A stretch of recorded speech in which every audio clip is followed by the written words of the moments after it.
तुम्ही उपस्थित केलेला प्रश्न आजच्या पिढीच्या नैतिक आणि शारीरिक आरोग्याशी संबंधित अत्यंत कळीचा प्रश्न आहे. विष्णू पुराण आणि बृहत्पराशर यांत ऋतुबदलाच्या वेळी मानवी वर्तनाचा ग्रहांच्या गतीशी असलेला संबंध स्पष्टपणे सांगितला आहे. जेव्हा सूर्य दक्षिणायनात प्रवेश करतो आणि आषाढ, श्रावणाचा काळ सुरू होतो, तेव्हा निसर्गाचे संतुलन पूर्णपणे बदलते. यालाच ऋतुसंधी, दोन ऋतूंचा संधिकाळ असे म्हणतात.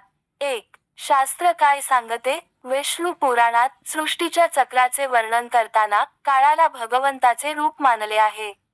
आषाढ आणि श्रावण या काळात जेव्हा सूर्यकिरणांची तीव्रता कमी असते आणि पृथ्वीवर जलाचे प्रमाण वाढते, तेव्हा मानवी शरीरातील जठराग्नी पचनशक्ती मंदावते.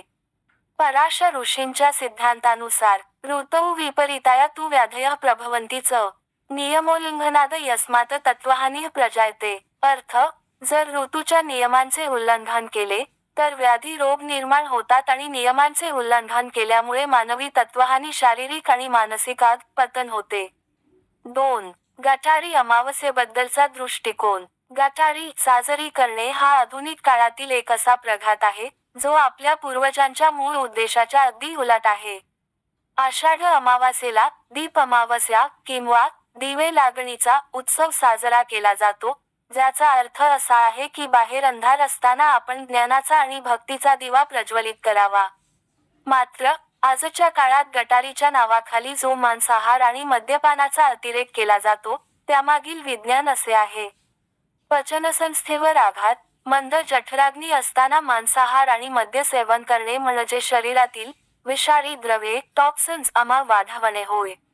हे थेट तुमच्या कुंडलीतील चंद्र आणि शुक्र या ग्रहांच्या शुभ प्रभावांना बाधित करते, कारण चंद्र हे मनाचे आणि शुक्र हे शरीरातील ओजस व्हायटॅलिटीचे प्रतीक आहेत.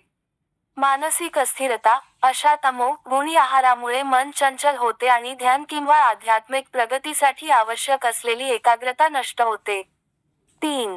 तुम्हाला माझे मार्गदर्शन उपदेश. वत्सा, ज्यांना या वैज्ञानिक आणि आध्यात्मिक सत्याची जाणीव नाही, त्यांच्यासाठी ते केवळ नशा किंवा मजा असू शकते. परंतु पराशर ऋषींच्या शिकवणीनुसार बुद्धिमान तोच आहे जो काळाच्या प्रवाहाचा मान राखून स्वतःचे शरीर आणि मन सुरक्षित ठेवतो. तुम्ही काय करू शकता? तुम्ही अशा लोकांशी वाद घालण्याऐवजी स्वतःचे आचरण सात्विक ठेवा. आपल्या शरीराला मंदिर मानून त्यात अशुद्ध गोष्टींचा प्रवेश टाळा. ज्यांना सत्य माहिती नाही, ते केवळ अज्ञानामुळे असे करत आहेत. तुम्ही या काळात सात्विक अन्नाचे महत्त्व सांगून त्यांना त्या मार्गाकडे नेण्याचा प्रयत्न करा. लक्षात ठेवा, जो निसर्गाच्या विरुद्ध वागतो, निसर्ग त्याला हळूहळू त्याच्या चक्रातून बाहेर काढतो. आषाढ आणि श्रावण हे संयमाचे महिने आहेत, विलासाचे नाहीत. आपली संस्कृती आपल्याला भोगवाद मटेरियलिझम शिकवत नाही, तर ती आपल्याला संयम आणि आरोग्य यांचा समतोल शिकवते.